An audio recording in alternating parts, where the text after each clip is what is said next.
জাতীয় মৎস্য সপ্তাহ 2024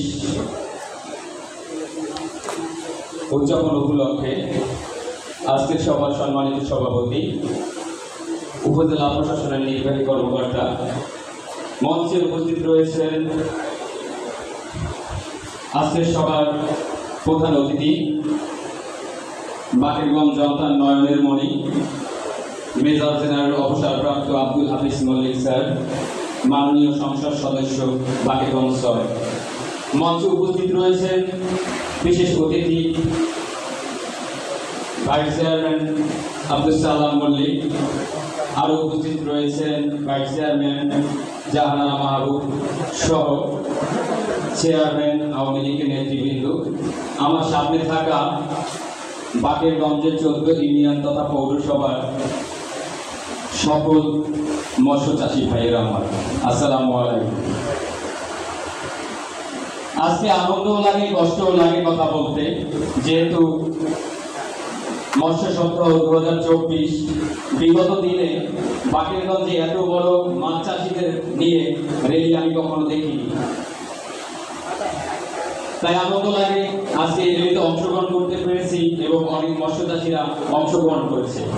আর দুঃখ লাগে আরেকটা বিষয়, যে আমরা বাকেরগঞ্জে অনেক মৎস্য চাষি রয়েছি যারা আমাদের বাকেরগঞ্জের চাহিদা পূরণ করে পার্শ্ববর্তী উপজেলায় আমরা মাছ সরবরাহ করি আমাদের অতিরিক্ত মাছগুলো, যেমন দুমকিতে, পটুয়াখালীতে, মির্জাগঞ্জ, এদিকে বেতাগি যায়, কাঠালিয়া যায়, নলছিটি, বরিশাল পার্শ্ববর্তী অঞ্চল কয়ারচর অঞ্চল থেকে আমাদের এখানে মাছ নিতে আসে, আমরা সেখানে সফল। কিন্তু দুঃখজনক বিষয়, যখন দেশে ঘূর্ণিঝড় কিংবা বন্যা হয় তখন আমাদেরকে কান্না করতে হয়, আমাদের দুঃখের কোনো সীমা থাকে না, কারণ পানিতে প্লাবিত হয়ে আমাদের সকল মাছ জলাশয়ে চলে যায়, আমরা ক্ষতিগ্রস্ত হই। আমাদের উপজেলা মৎস্য কর্মকর্তার কাছ থেকে কিছুদিন আগে শুনেছিলাম যে আমাদের ক্ষয়ক্ষতির পরিমাণ, আবারও একটু আমি শুনে নেব।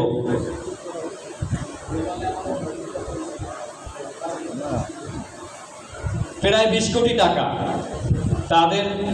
তাদের হিসাবে প্রায় 20 কোটি টাকা ক্ষয়ক্ষতি হয়েছে।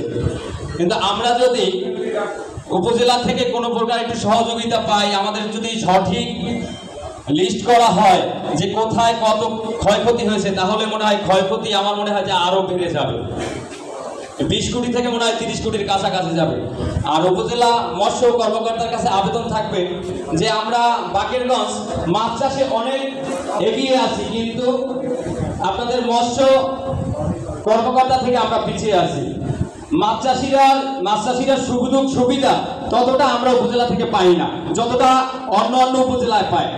আমি উজিরপুর, আগৈলঝাড়া, গৌরনদী এই অঞ্চলগুলোতে ঘুরছি, এই উপজেলাগুলোতে, সেখানে সরকার থেকে মাছ চাষিদের অনেক প্রণোদনা দিয়ে থাকে, বিনা সুদে লোন দিয়ে থাকে, স্বল্প সুদে লোন দিয়ে থাকে এবং হাতে কলমে প্র্যাকটিক্যালে তাদেরকে মাছ চাষের প্রশিক্ষণ দিয়ে থাকে, যেটা আমাদের এখানে খুব কমই হয়।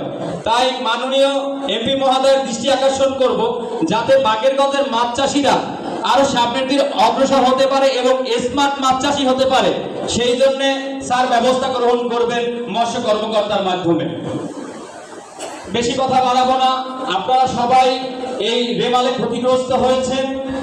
যদি সরকার থেকে কোনো সহযোগিতা আসে, অবশ্যই মৎস্য কর্মকর্তার কাছে আবেদন জানাবো যে আপনি অবশ্যই মাঠ পর্যায়ে গিয়ে যারা ক্ষতিগ্রস্ত হয়েছে তাদের মাঝখানেই সুবিধাগুলো ছড়িয়ে দেবেন।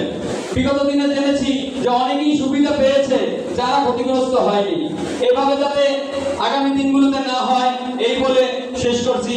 জয় বাংলা, জয় বঙ্গবন্ধু, জয় হোক মাছ চাষি ভাইদের।